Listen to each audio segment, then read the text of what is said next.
પણ મને લઈને ઉપર ગયા, સામાન ને બધું ઉપર ગયા. પછી સંગીતાબેન ફોન ચાલુ હતો ને બહાર આવ્યા ને હું અંદર હતી ને જે જાવેદ મકરાણી રહ્યા ને એમને મારી જોડે જબરજસ્તી કોશિશ કરીને મેં અવાજ કર્યો એટલે સંગીતાબેન આવ્યા ને એટલે મેં સંગીતાબેનને વાત કરી. સંગીતાબેન કે વધારે અવાજ કરવાની જરૂર નહીં, કોઈ શરીફ નહીં, નામ તેમ જેમ તેમ બોલી અને ઓલા ભાઈ જોડે મારી જોડે જબરજસ્તી કરવા દીધી.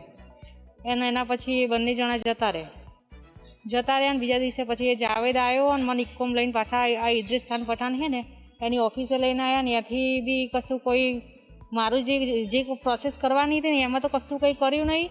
અને ઉપરથી મને એમ કહેવા લાગે કે આ કરવું હોય ને તો આટલી મારી ફીસ થશે. મેં કીધું પોલીસની તપાસમાં જણાવી દીધું કે આ ગુના બાબતમાં પોલીસે અત્યાર સુધી એક આરોપી અફઝલ ઉર્ફે લાલો નઝીર ખાન ઘાસુરા રહે માલમ તેને અટક કરી લીધેલી છે. અને આ ગુનાના કામે જે ગાડી જે સ્કોર્પિયો ગાડી વપરાય છે એને પણ ગુનાના કામમાં અમે કબજે લીધેલી છે.